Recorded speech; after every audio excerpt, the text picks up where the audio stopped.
Magandang araw sa inyong lahat. Mag-compute tayo ng separation pay ng empleyadong na redundant.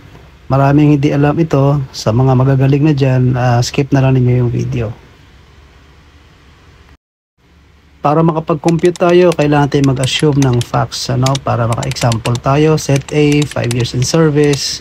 So, i-compute natin sa tatlong sahod, 20K, sample 18K, tsaka 25K. Meron din tayo ditong gagawing set B, no? Ang assumption din dito ay 10 years in service.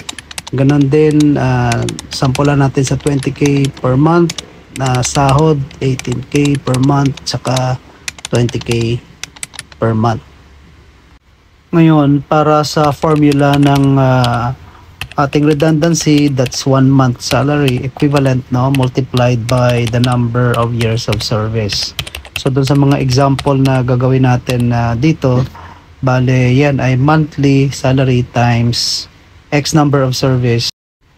Doon sa ating 5 years in service, 20,000 per month. So multiply mo lang yung 20,000 by 5 years, no? So that's 100,000. Yan ang separation pay niya.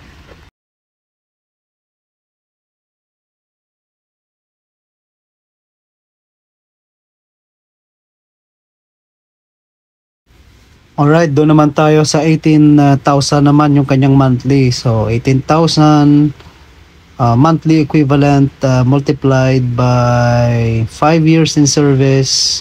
Ang kanyang separation pay ay 90,000.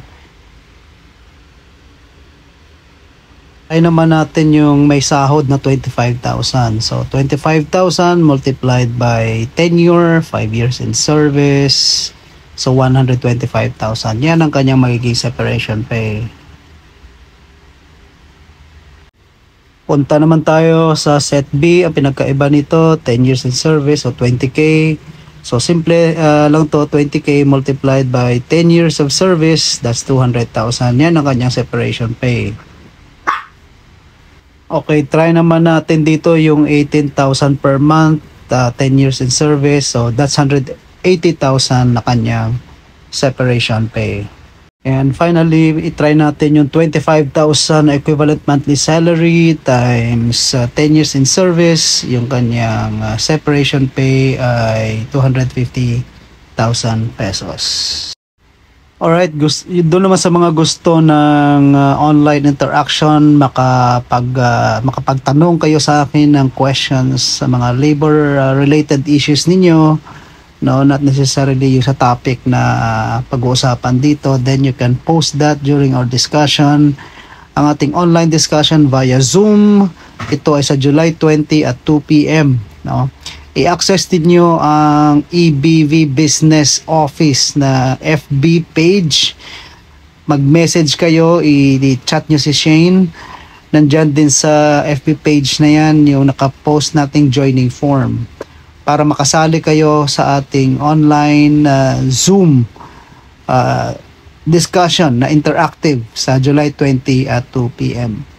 So, pwede rin ninyong i-comment ang inyong inquiry dito sa ating Zoom discussion, no? I-address nyo lang halimbawa, Shane, ayan, ganyan. Sa sample natin, paki-send ang joining form. So, joining form lang naman ang kailangan nyo dito. At available na rin yan sa ating first comment dito sa post na to ng EBV Business Office. No?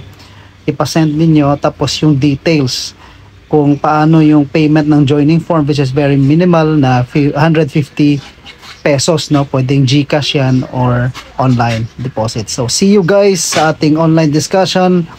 And I hope you like this video. And if you do, share na lang. And I hope to see you in the next videos. God bless.